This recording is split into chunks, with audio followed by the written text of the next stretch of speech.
Salut à toutes et à tous et bienvenue dans Hello World. Cette semaine, c'est moi qui présente le show parce que Letty est en vacances et vous la retrouverez dans quelques jours. Et on commence par l'histoire d'une épicerie new-yorkaise qui vous propose d'emporter tout ce que vous voulez gratuitement si vous arrivez à résoudre un problème de maths. C'est grave cool. Et on en parle tout de suite dans le show.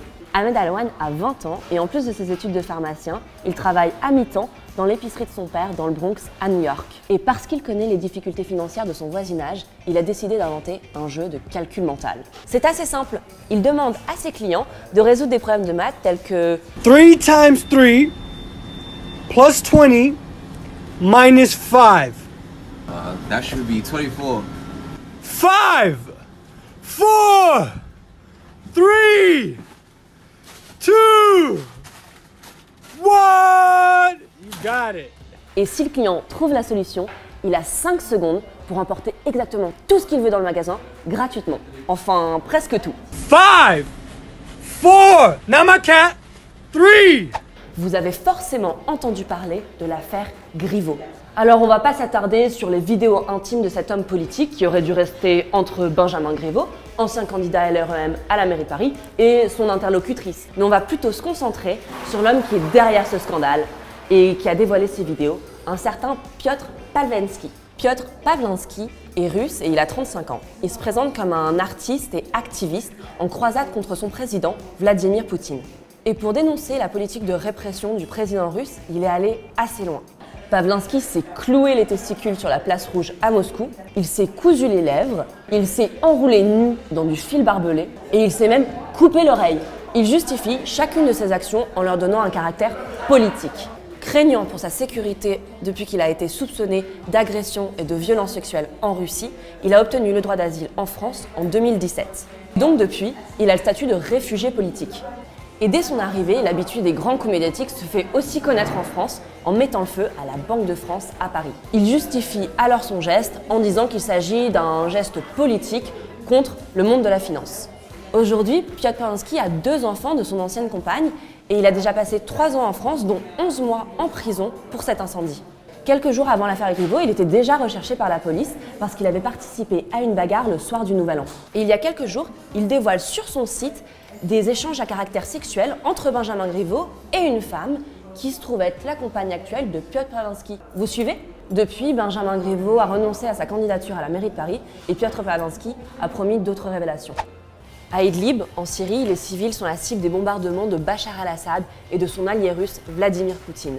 Les bombes tombent sans arrêt. Et parce que tout cela est insupportable, ce père a inventé un jeu pour sa fille âgée de 4 ans. À chaque explosion, il demande à sa fille de rire le plus fort possible.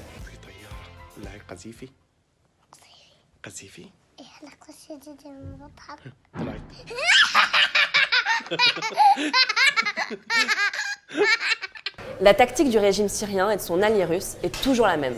Viser les civils pour les faire fuir des endroits où ils ont trouvé refuge, et ce, dans la plus grande indifférence internationale. Il s'agit de la plus grosse crise humanitaire du XXIe siècle et les Nations Unies estiment que 900 000 Syriens ont dû fuir vers la frontière turque. Et dites-vous que le 15 mars, la Syrie entrera dans sa 10e année de guerre. C'est le sujet pour lequel vous avez voté la semaine dernière, les drones contre le coronavirus. En Chine actuellement, mieux vaut ne pas se balader dans les rues sans porter un masque. Alors, la police chinoise utilise des drones pour rappeler à l'ordre ceux qui auraient oublié. 老奶奶，别看了，这是咱们村的无人机呀！你不戴口罩就不要出去，不要乱跑。 Les drones volent de rue en rue pour rappeler aux piétons qu'il est obligatoire de porter un masque et qu'il faut éviter un maximum de sortir de chez soi pour se protéger et protéger les autres. D'autres drones ont aussi été utilisés pour désinfecter des sites ou pour prendre la température des habitants en mouvement à l'aide de capteurs infrarouges. 1 mois après son apparition, le virus a fait 2000 morts. La Chine est donc prête à tout technologiquement pour arrêter cette épidémie. Il fait tellement chaud en Antarctique que ces manchots se retrouvent coincés dans la boue à cause de la fonte des glaces. Et cette boue, elle se coince sur leur plumage et elle se retrouve même dans le duvet des bébés. Du coup, ils perdent leur isolation naturelle et ils peuvent même en mourir. En plus de la boue, plus il fait chaud, plus les océans deviennent acides et plus les ressources alimentaires des manchots sont affectées. Depuis 2006, l'Antarctique et le Groenland ont perdu 430 milliards de tonnes de glace par an. Et la région a gagné 3 degrés depuis le début de l'ère industrielle.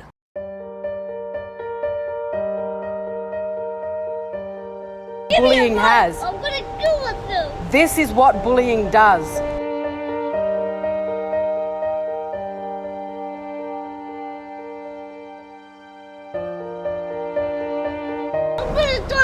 So I've just picked my son up from school, witnessed a bullying episode, rang the principal, and I want people to know, parents, educators, teachers, this is the effect that bullying has. I'm gonna deal with them. This is what bullying does. So can you please educate your children, your families, your friends? Because all it takes is for one more instant and you wonder why kids are killing themselves. Give me it right now. I'll freaking stab myself in the heart. You watch me. Even you think, Carolyn, we're looking at you. You don't even do anything. Everything's good. Le show, c'est fini pour aujourd'hui, mais suivez-nous sur les réseaux sociaux de Loopsider, sur Facebook, Instagram et Twitter. Et comme dirait Laetitia, cheers!